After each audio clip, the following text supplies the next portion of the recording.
Fairer than a fairy. Once there lived a king who had no children for many years after his marriage. At length, heaven granted him a daughter of such remarkable beauty that he could think of no name so appropriate for her as Fairer than a Fairy. It never occurred to the good-natured monarch that such a name was certain to call down the hatred and jealousy of the fairies on this child. But this is what happened. No sooner had they heard of this presumptuous name than they resolved to gain possession of her who bore it, and neither to torment her so cruelly, or at least to conceal her from the eyes of all men. The eldest of their tribe was entrusted to carry out their revenge. This fairy was named Lagree. She was so old that she only had one eye and one tooth left. And even those poor remains she had to keep all night in a strengthening liquid. She was so spiteful that she gladly devoted all her time to carrying out all the mean or ill-natured tricks of the whole body of fairies. With her large experience added to her native spite, she found but little difficulty in carrying off Fairer than a Fairy. The poor child was only 7 years old, and nearly died of fear on finding herself in the power of this hideous creature. However, when after an hour's journey underground, she found herself in a splendid palace with lovely gardens, she felt a little reassured, and was further cheered when she discovered that her pet cat and dog had followed her.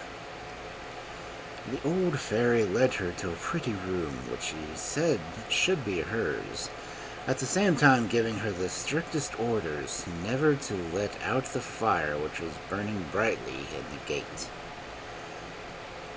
Then she gave 2 glass bottles to the princess's charge, desiring her to take the greatest care of them, and having enforced her orders with the most awful threats in case of disobedience, she vanished, leaving the little girl at liberty to explore the palace and grounds, and a good deal relieved at having only 2 apparently easy tasks set to her. Several years passed, during which time the princess grew accustomed to her lonely life, obeying the fairy's orders, and by degrees forgot all about the king and her father. One day, whilst passing near a fountain in the garden, she noticed that the sun's rays fell on the water in such a manner as to produce a brilliant little rainbow. She stood still to admire it when, to her surprise, she heard a voice addressing her which seemed to come from the center of its rays. The voice was that of a young man, and its sweetness of tone and the agreeable things it uttered led one to infer that its owner must be equally charming. But this had to be a mere fancy, for no one was visible. The beautiful rainbow informed Fairer than a Fairy that he was young, the son of a powerful king, and that the fairy Lagree, who owed his parents a grudge, had revenged herself by depriving him of his natural shape for some years. That she had imprisoned him in the palace, where he had found his confinement hard to bear for some time, but now, he owned, he no longer sighed for freedom, since he had seen and learned to love Fairer than a Fairy. He added many other tender speeches to this declaration, and the princess, to whom such remarks were a new experience, could not help but feel pleased and touched by his attentions. The prince could only appear or speak under the form of a rainbow, and it was therefore necessary that the sun should shine on the water as to enable the rays to form themselves. Fairer than a Fairy lost no moment in which she could meet her lover and enjoyed many long and interesting interviews. One day, however, their conversation became so absorbing and the time passed so quickly that the princess forgot to attend the fire and it went out. Legree, on her return, soon found out the neglect and seemed only too pleased to have an opportunity of showing her spite to her lovely prisoner. She ordered Fairer than a Fairy to start the next day at dawn and asked Locrinus for fire with which to relight the one that she had allowed to go out. Now, this Locrinus was a cruel monster who devoured everyone who came across, and especially enjoyed the chance of catching and eating any young girls. Our heroine obeyed with great sweetness, and without having been able to take her leave of her lover, she set forth to go to Locrinus as to certain death.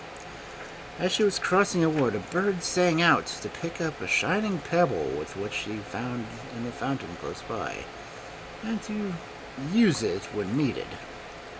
She took the bird's advice and in due time arrived at the house of Locrinus. Luckily, she only found his wife at home, who was much struck by the princess's youth and beauty and sweet, gentle manners, and still further impressed by the presence of a shining pebble. She readily let Fairer than a Fairy have the fire, and in return for the stone she gave her another, which, she said, might prove useful some day. And then she sent her on her way without doing her any harm. Legree was as much surprised as displeased at the happy result of this expedition, and Fairer than a Fairy waited anxiously for an opportunity of meeting Prince Rainbow and telling him of her adventures. She found, however, that he had already been told about them by a fairy who protected him, and to whom he was related. The dread of fresh dangers to his beloved princess made him devise some more convenient way of meeting than by the garden fountain, and Fairer than a Fairy carried out his plan daily, with entire success. Every morning she placed a large basin full of water on her windowsill, and as soon as the sun's rays fell on the water, the rainbow appeared as clearly as it had ever done at the fountain. By this means they were able to meet without losing sight of the fire, or of the two bottles in which the old fairy kept her eye and her tooth at night.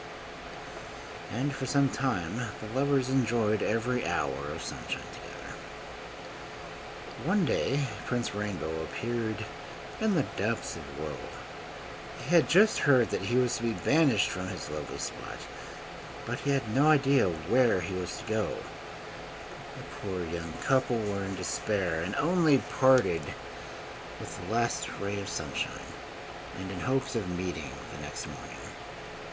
Alas, the next day was dark and gloomy, and it was only late in the afternoon that the sun broke through the clouds for only a few minutes.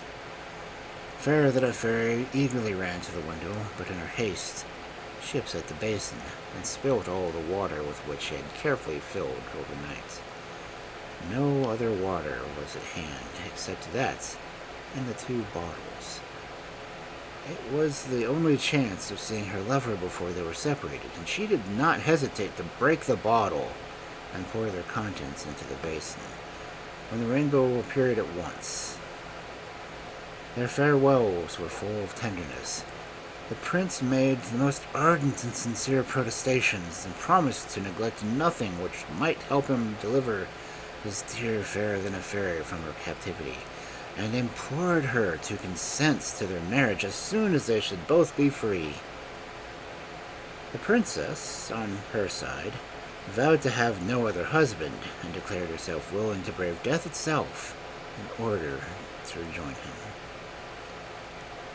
They were not allowed much time for their adieus, as the rainbow vanished, and the princess, resolved to run all risks, started off at once, taking nothing with her but her dog, her cat, a sprig of myrtle, and the stone which the wife of Locrinus had given her. When Legree became aware of her prisoner's flight, she was furious and set off at full speed in pursuit. She overtook the poor girl, overcome by fatigue, had lain down to rest in a cave which the stone had formed itself into a shelter. The little dog, who was watching her mistress, promptly flew at Legree and bit her so severely that she stumbled against the corner of the cave and broke off her only tooth. Before she had recovered from the pain and rage this caused her, the princess had time to escape, and was some way on her road. Fear gave her strength for some time, but at last she could go no further and sank down to rest. As she did, the sprig of myrtle she carried touched the ground, and immediately green and shady bowers sprang up around her, in which she hoped to sleep in peace. But Legree had not given up her pursuit, and arrived just as Fairer than a Fairy had fallen fast asleep. This time she made sure of catching her victim, but the cat spied her out, and, springing from the boughs of the arbor, she flew at Legree's face and tore out her only eye, thus delivering the princess forever from her persecutor. One might have thought that all now would be well, but sooner than Legree had bent on foot to flight than her heron was overwhelmed with hunger and thirst. She felt as though she would certainly expire, and it was with some difficulty that she dragged herself as far as a pretty little green and white house which stood at no great distance. Here she was by a lady dressed in green and white, who matched her house, which apparently belonged to her, and of which she seemed the only inhabitant. She greeted the fainting princess most kindly and gave her an excellent supper, and after a long night's rest in a delightful bed, told her that after many troubles she should finally attain her desire. As the green and white lady took leave of the princess, she gave her a nut, desiring her only to open it in the most urgent need. After a long and tiring journey, Fairer than a Fairy was once more received in a house, and by a lady exactly like the one she had just quitted. And here again she received a present with the same injunctions, but instead of a nut, this lady gave her a golden pomegranate. The mournful princess had to continue her weary way, and after many troubles and hardships again, she found rest and shelter in a third house, exactly like the other two.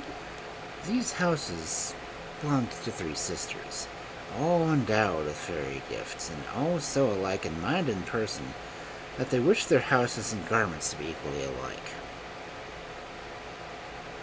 Anyway, their occupation consisted in helping those in misfortune, and they were as gentle and benevolent as Legree had been cruel and spiteful. The third fairy comforted the poor traveler and begged her not to lose heart, and assured her that her troubles should be rewarded. She accompanied her advice with a gift of a crystal smelling bottle, with strict orders only to open it in case of urgent need. Fairer than a Fairy thanked her warmly and resumed her way, cheered by the pleasant thoughts. After a time, her road led through a wood, full of soft airs and sweet odors, and before she had gone 100 yards, she saw a wonderful silver castle, suspended by strong silver chains to 4 of the largest trees. It was so perfectly hung that a gentle breeze rocked it sufficiently to send you pleasantly to sleep. Fairer than a Fairy felt a strong desire to enter this castle, but besides being hung a little above the ground, there seemed to be neither doors nor windows. She had no doubt, though really cannot think why, that the moment had come to which she must use the nut which had been given to her. She opened it, and out came a diminutive hall porter, whose belt hung a tiny chain, at the end of which was a golden key half as long as the smallest pin you have ever seen. The princess climbed up one of the silver chains, and holding in her hand the little porter who, in spite of his minute size, opened a secret door with his golden key and let her in. She entered a magnificent room which appeared to accompany the entire castle, and which was lighted by gold and jeweled stars in the ceiling. In the midst of this room stood a couch, draped with curtains of all the colors of the rainbow, and suspended by golden cords so that it swayed with the castle in a manner which rocked the occupant delightfully to sleep.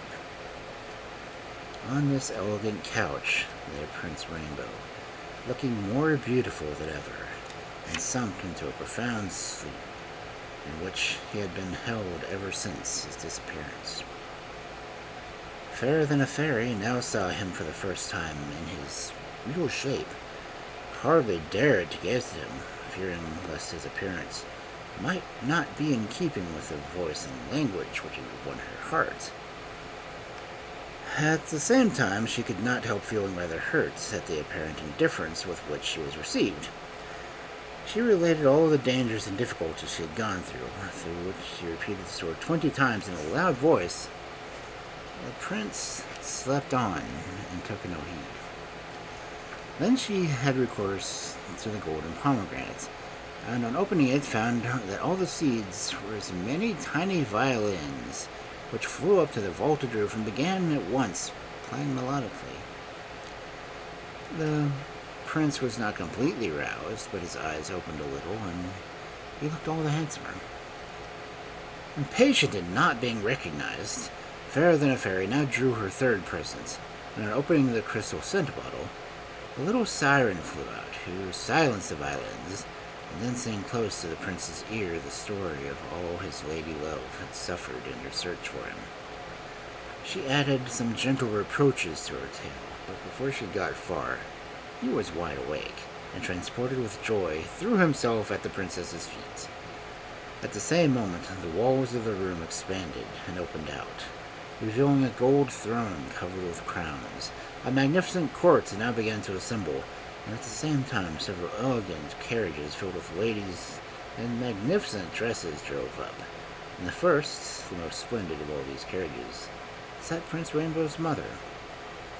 She fondly embraced her son, after which she informed him that his father had been dead for some years, that the anger of the fairies was at length appeased, and that he might return in peace to reign over his people, who were longing for his presence. The court received the new king with joyful acclamations, which would have delighted him at any other time. But all his thoughts were full of Fairer than a Fairy. He was just about to present her to his mother and the court, feeling sure that her claims would win all hearts, when the 3 green and white sisters arrived. They declared the secret of Fairer than a Fairy's royal birth, and the queen, taking the 2 lovers in her carriage, set off with them for the capital of their kingdom. Here they were received with tumultuous joy. The wedding was celebrated without delay, and succeeding years diminished neither the virtues, beauty, nor the mutual affection of King Rainbow and his queen, Fairer than a Fairy.